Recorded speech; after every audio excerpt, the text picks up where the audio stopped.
چونکہ مجھے آپ نے گمراہوں میں شمار کر دیا، لَأَقْعُدَنَّ لَهُمْ صِرَاطَكَ الْمُسْتَقِيمَ، تو آپ کی جو صراط مستقیم ہے، الصراط المستقیم بھی نہیں بول رہا، طرز دیکھیے اس کا، صراطک، آپ کی جو صراط مستقیم ہے نا اس پہ بیٹھ کے دکھاؤں گا.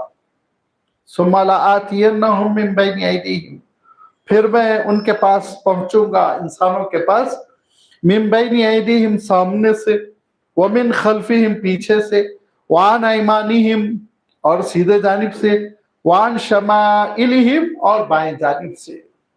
میں آگے سے، پیچھے سے، دائیں سے، بائیں سے، ہر طرف سے پہنچ کے بہکانے کی کوشش کروں گا، صراط مستقیم سے محروم کرنے کی کوشش کروں گا، جنت کے راستے سے دور کرنے کی کوشش کروں گا. وَلَا تَجِدُ أَكْثَرَهُمْ شَاكِرِينَ، اکثر و بیشتر آپ کے شکر گزار نہیں بنیں گے، نافرمان بنیں گے، غلط راستے پہ چلیں گے. بہت چھوٹی مائنورٹی رہے گی، بہت چھوٹی مائنورٹی رہے گی جو آپ کے نیک بندوں کی رہے گی، شکر گزار بندوں کی رہے گی. اللہ تعالیٰ نے بھی فرمایا قلیل من عبادی الشکور، میرے بندوں میں میری نعمتوں کا اعتراف کرنے والے ہمیشہ کم رہیں گے، حضرت آدم علیہ السلام سے لے کے قیامت تک. لہذا اور ابلیس کا بھی علم ہے کہ اکثر و بیشتر ایسا میں دنیا میں ان کو مشغول کر دوں گا کہ اللہ کے نیک بندے نہیں بن پائیں گے، شکر گزار بندے نہیں بن پائیں گے. سامنے سے بہکاؤں گا، اس کے معنی ہوں گے کہ لوگوں نے کہا کہ دین کے نام سے بہکاؤں گا، جھوٹے دین پیش کروں گا. پیچھے سے بہکاؤں گا، دنیا کے نام پہ بہکاؤں گا، جینا ہے، رہنا ہے، دنیا کے لیے کرو. فرمایا وعن ایمانہم، اور سیدھے جانب سے بہکاؤں گا، نیک چہروں کی شکل میں آئے گا، ایسے بھلے چہرے بنا بنا کر آئے گا کہ لوگ یقین کر لیں گے کہ واقعی یہ خیر خواہ ہے. وعن شمائلہم، ڈرائے گا، دھمکائے گا، لیڈروں کی شکل میں آئے گا، بلڈوزر لے کر آئے گا، چاروں طرف سے آئے گا وہ. لیکن انشاءاللہ اللہ تعالیٰ ارشاد فرماتا ہے میرے نیک بندوں پہ تیرا جادو نہیں چلے گا، جو کرنا ہے کر لے. قال، اللہ تعالیٰ نے فرمایا اخرج منہا مذموم مدحورا، ذلیل و رسوا ہو کر تو یہاں سے نکل جا، ذلتوں کے ساتھ یہاں سے تو نکل جا. لمن تبعک منہم، جو تیری اتباع کریں گے، تیرے راستے پہ چلیں گے، لأملأن جہنم منکم اجمعین، تم سب سے جہنم کو بھر دوں گا. املأن، بھر کے چھوڑوں گا، فل کر دوں گا، سارے کے سارے جہنم میں جائیں گے. میں بے نیاز ہوں، اللہ تعالیٰ صمد ہے، وہ ضرورت مند نہیں ہے. جو بندوں کو یہ محسوس ہوگا کہ اللہ تعالیٰ ہماری ایک ناگزیر ضرورت ہے، وہ انشاءاللہ رجوع کریں گے، اللہ تعالیٰ کی راہ پر چلیں گے. جن کے اندر یہ ہوگا کہ ہم بے نیاز ہیں، ہم کو ضرورت نہیں ہے، اللہ کو راضی کرو نہ کرو، بس دنیا کی زندگی گزارو، وہ جہنم کے راستے پہ چلتے چلے جائیں گے. لہذا وہاں سے دھتکار دیا گیا ابلیس کو، اس کے تکبر کی وجہ سے، نمبر 1 غرور کی وجہ سے، اور نمبر 2 اس کی ضد کی وجہ سے. گناہ پر ضد، بار بار ضد کرنا. نمبر 3 بے ادبی کی وجہ سے، بدتمیزی کی وجہ سے. اس کو خیال نہیں ہے کہ وہ کس سے کلام کر رہا ہے. یہ 3 موٹی وجوہ یہاں پہ ہم کو سمجھ میں آتی ہے. ادھر دوسری طرف حضرت آدم علیہ السلام میں جان ڈالی گئی. اللہ تعالیٰ ارشاد فرماتا ہے فَنَفَخْتُ فِيهِ مِن رُوحِي، دوسری جگہ ہے کہ میرے حکم سے حضرت آدم علیہ السلام میں جان ڈالی گئی. اب تفسیر کی روایتوں میں آتا ہے کہ حضرت آدم علیہ السلام کی روح اللہ کے حکم سے وہ ناک کے ذریعے سے داخل ہوئی، اور جسم میں جب داخل ہوئی تو حضرت آدم علیہ السلام کو چھینک آئی. اور چھینکنا تھا کہ حضرت آدم علیہ السلام نے کہا الحمدللہ رب العالمین.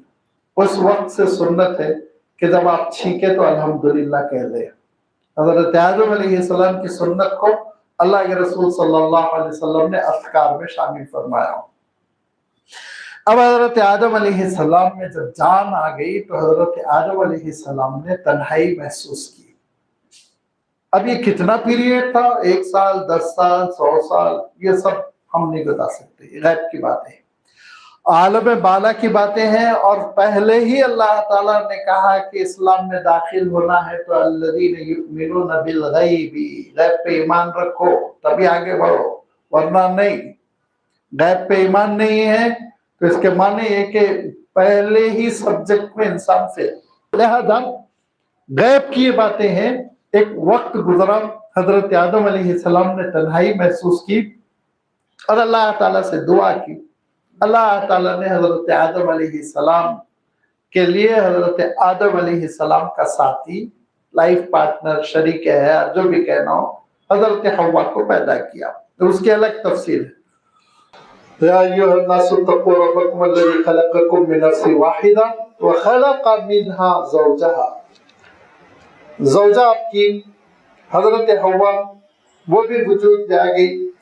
اب اللہ تعالیٰ نے کہا یا آدم اسکن انت وزوجک الجنت، اے آدم آپ بھی، آپ کے لیے محترمہ بھی جنت میں رہے۔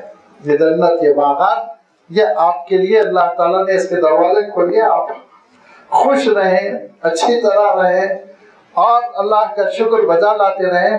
فَكُلَا مِنْ حَيْثُ شِئْتُمَا، جہاں چاہے چاہیں، جو چاہے آپ کھائیں۔ ہر درخت کا آپ پھل کھا سکتے ہیں، ہر چیز آپ استعمال کر سکتے ہیں۔ وَلَا تَقْرَبَا هَذِهِ الشَّجَرَةَ، لیکن یہ جو درخت ہے اس کے قریب نہ جانا۔ ایک درخت کو پوائنٹ آؤٹ کر دیا گیا، بتا دیا گیا کہ اس درخت کے قریب نہ جانا، بس اگر جاؤ گے فَتَكُونَا مِنَ الظَّالِمِينَ، تو آپ کا شمار تکونا دونوں کا، آپ دونوں کا شمار گناہ گاروں میں ہو جائے گا۔ اب حضرت آدم علیہ السلام الحمدللہ جنت کی نعمتوں میں اللہ کے احسان سے، فضل سے، کرم سے بہت ہی اطمینان سے زندگی بسر ہو رہی ہے کہ ابلیس کو بے چینی شروع ہوئی۔ فَوَسْوَسَ لَهُمَ الشَّيْطَانُ، پہلے دیکھیے اللہ تعالیٰ نے فرمایا فَسَجَدُوا إِلَّا إِبْلِيسَ، لیکن یہ فَوَسْوَسَ لَهُمَ ابلیس بھی فرمایا، شیطان ٹائٹل، بڑا نافرمان۔ شیطان کا ترجمہ آپ کر سکتے ہیں بہت بڑا باغی، شیطان، قابو سے باہر ہو جانے والا، نافرمان۔ فرمایا کہ یہ نافرمان باغی جس نے اللہ تعالیٰ سے بغاوت کی تھی، ابلیس، یہ حضرت آدم علیہ السلام کو وسوسے ڈالنے لگا، جس کے وسوسہ کے معنی ہوتے ہیں اس طرح سے بات کرنا کہ اس کی آواز نہ سنائی دے، اشاروں سے بات کر لینا، یا انسان اپنی ایکٹنگ سے ایسا رخ دینا کہ دوسرا بھی اس کے پیچھے چل پڑے، وغیرہ وغیرہ۔ ابلیس وسوسے جو ڈالتا ہے وہ دل میں خیالات ڈالتا ہے، ایسے خیالات ڈالتا ہے کہ انسان سمجھتا ہے میں ذہن سے سوچ رہا ہوں، اور اس کے بعد اس میں وہ آگے بڑھتا چلا جاتا ہے، آگے بڑھتا چلا جاتا ہے، یہاں تک کہ بھٹکنے لگتا ہے۔ اسی لیے وسوسے جب ہونے لگے تو فرمایا کہ قُلْ أَعُوذُ بِرَبِّ النَّاسِ مَلِكِ النَّاسِ إِلَٰهِ النَّاسِ، معوذتین کی تلاوت کرو، یا اعوذ باللہ من الشیطان الرجیم، یہ تعوذ پڑھ لو۔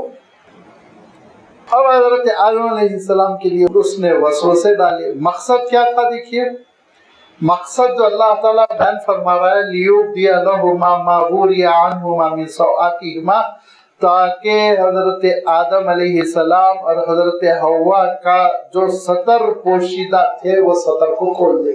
یہ اللہ تعالیٰ کا بیان ہے۔ بہت آسان ترجمہ کیا میں، لیکن مفہوم یہی ہے، آپ کسی بھی ٹرانسلیشن میں دیکھیں، لیوب دیا تاکہ ظاہر کر دے، لہما دونوں کے لیے، ما وُرِیَ عَنْهُمَا جو چھپا دیا گیا تھا، من سوآتِهِمَا ان کے ستر کو، ان کے اعضاء کو جو پوشیدہ کر دیا گیا تھا وہ کھولنے کی سازش کی۔ یہاں سے اوریانیت کا پہلا مسئلہ شروع کیا اس نے۔ وقال، اور کہا، ما نہاکما ربکما عن هذه الشجرة، تمہارے رب نے اس درخت کے بارے میں کیوں تم کو روکا؟ الا ان تکونا ملکین، صرف اس لیے کہ یہ کھاؤ گے نا اس درخت کے پھل کو یا جو بھی چیز کو چکھ لو گے تو پھر تم دو فرشتے بن جاؤ گے، دونوں، اور فرشتے بن جانے کے بعد وتکونا من الخالدین، ہمیشہ جنت میں رہو گے، نکلو گے نہیں۔ تو حضرت آدم علیہ السلام کہاں اس کی بات ماننے والے، لیکن وہ قاسمہما، اب قسم پہ قسم کھا رہا ہے۔ حضرت آدم علیہ السلام معصوم طبیعت کے،